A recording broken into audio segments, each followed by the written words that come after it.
everything has changed to where they don't even want to provide for a woman, which is something even normal, you know what I'm saying, that we were taught as kids.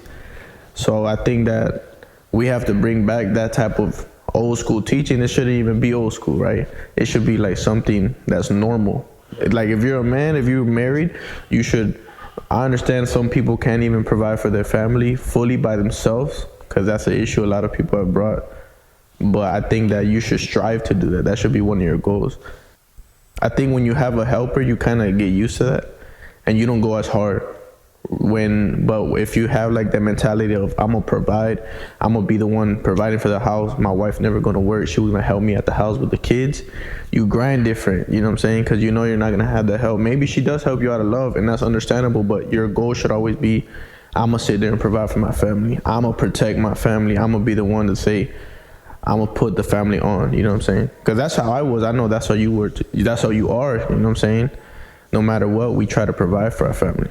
I think at the end of the day, a man should at least, if you can't lead, if you can't educate, if you can't do none of those things because you weren't raised like that, at least you should provide, you know what I'm saying? Have food on the table and a place to stay, you know? Yeah, you could protect and provide, but you have to lead your family. You have to raise your kids. You have to instill those principles. You know what I'm saying? Like and this is what I was saying on my other videos, is like most of these dudes, they were raised by single moms. So for them to see a woman hustling, for them to see a woman provide, a woman take care of the house, a woman work, be the breadwinner, that's normal to them because they grew up as watching single moms. But my question would be, you saw your mom struggle. You saw how hard it is for a woman. Yes, I'm not saying a woman shouldn't or a woman can't, but you should try to be that help. Don't put your wife or your girl in a position that your single mother was, because you know, maybe at the end of the day she did that out of need because she didn't have a choice. But deep in her heart, she would have wished somebody could have been there to take that load off of her and just be able to be with their children, you know? It's like what I was talking to you ahorita, like most of these billionaires that I've talked to, all they want to do is like be with their family, value their family. They have so much value in family and how they raise their kids, because you know, like this guy was telling me, it's like if you could create all this wealth, but you didn't teach your children, you didn't teach them principles, you didn't raise them, so now there are some drug addicts, now they're irresponsible people.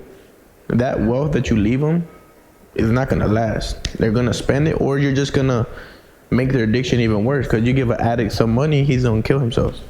Yeah. So I think it's important to educate, man. Like one thing is, I don't want to just leave my kids wealth. I want to leave them principles. I want to leave them character. I want to leave them discipline, you know, because that's gonna take them farther.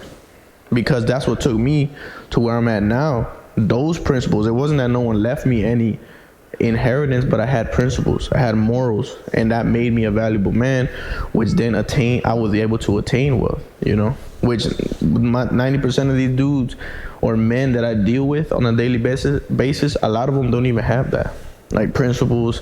They be screwing people over, they don't pay their workers. Like, you're not gonna succeed like that. You're not gonna succeed ripping people off. You're gonna succeed by doing the right thing. You're going to succeed by being an honest person. You're going to succeed by working hard, being dedicated, and having discipline. That's it. And I tell that to people all the time. There is no secret ingredient. It's the same thing. Hard work, dedication. That process builds you different than anything. Like, you cannot buy character. You cannot buy the ability to survive. You cannot buy tenacity. Those are all intangible things that you cannot. The only way you can attain it is through the process, through suffering. How do you become more patient?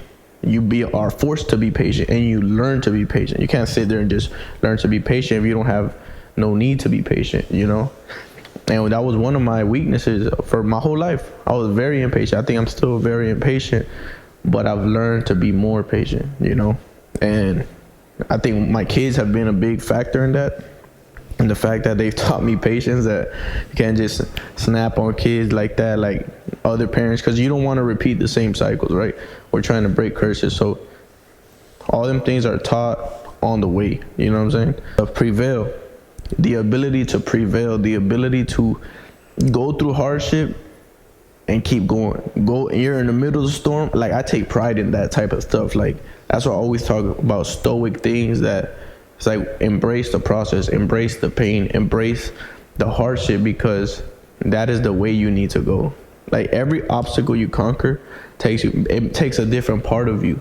It brings out a different person that you didn't know you had inside of you. You know what I'm saying? And a lot of the things I do, for example, somebody was telling me, oh, I like to save my money. I don't want to spend. I would like to be frugal. That's good. I understand it. But a lot of things I do is like, I kind of force myself to grind. I force myself to succeed. In what way? Like, I don't save, I invest. And I'm always thinking abundantly. So if I go, let's say I started off as a roofing contractor and I made money. And I could have sat there and say, well, I'm good. I'm just going to do roof. Nah, I need another challenge. Roofing got too easy for me. Contracting was too easy for me. So it was like, okay, what can I do that's a challenge? I jumped into trucking. Trucking was like, I don't know nothing about this business. I don't know anyone in this business. I don't have a mentor, nothing. I'm going to jump in and I'm going to show these young boys that all it takes is hard work and dedication. And that's what I did.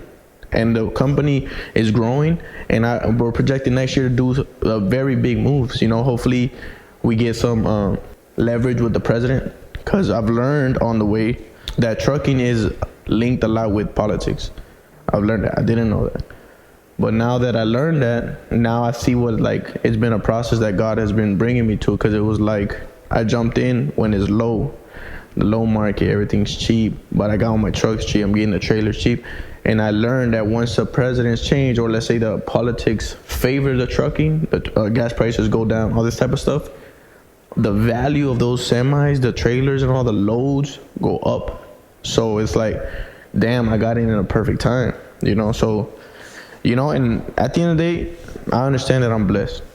I'm going to win no matter what. And I already have the mentality. Like, that's why I always say I already died. For me, it's like, I opened a trucking company. It's successful. I have a roofing company. It's successful. If I did those two things, I have a family. You know, we're a good family. I consider my family to be successful. I consider myself a disciplined person. I'm successful, bro, regardless of the amount of money I make. It's about, can I be the same person every day? Can I be a father? Can I be a husband? You know?